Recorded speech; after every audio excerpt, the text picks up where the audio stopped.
Erling Haaland touched the ball 3 times in the first half. 3. And he still ended the night as the most dangerous man in Texas. Same day across the country, Kylian Mbappé decided he was bored of just being good and switched to God mode.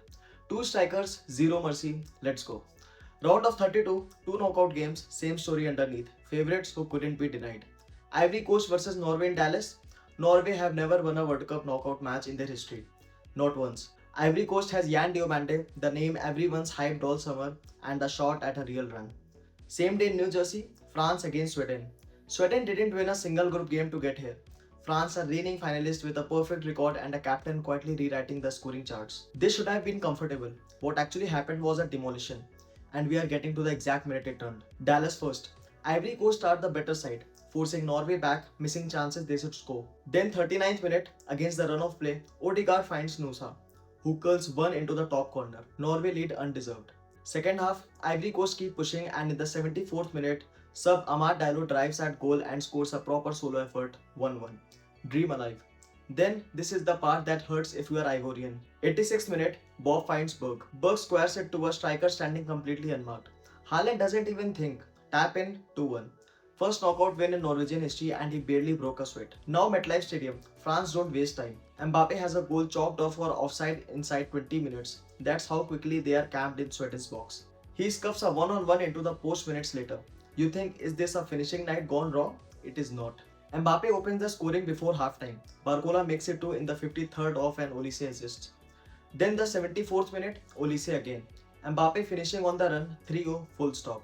And that's not even the headline stat. We'll get to it. Haaland, 3 touches in the first half, nothing for a World Cup 9, and he still walks with the winner. His 5th goal in 3 games, one behind the Golden Boot leader, and now the fastest player ever to 60 international goals. Feed him a poor delivery for 85 minutes, and he'll make you pay on the 86th. But the truly unstoppable one today is Mbappé.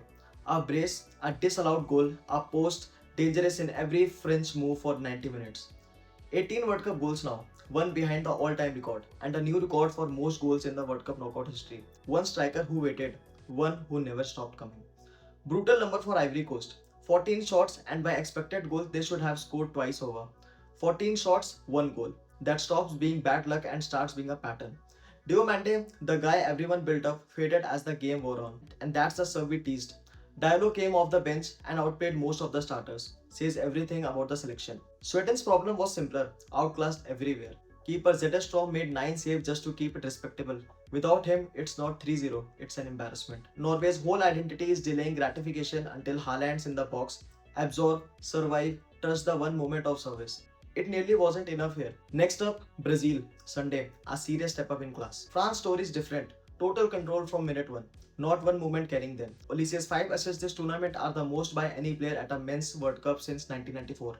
That depth is why people already have France favourites for a third straight final. In this exact stadium, next Paraguay in the round of 16. Norway got away with 1 against Ivory Coast. Brazil won't be as forgiving if Haaland goes quiet for 70 minutes. Coin flip. France though, I don't see anyone stopping them. Write it down, this team's playing in the final in 2 weeks. In the exact stadium they just destroyed Sweden in. Comments? Does Haaland's slow burn style survive a real heavyweight defense? Or does Norway's whole plan collapse the moment they can't outweight somebody? Tell me I'm wrong.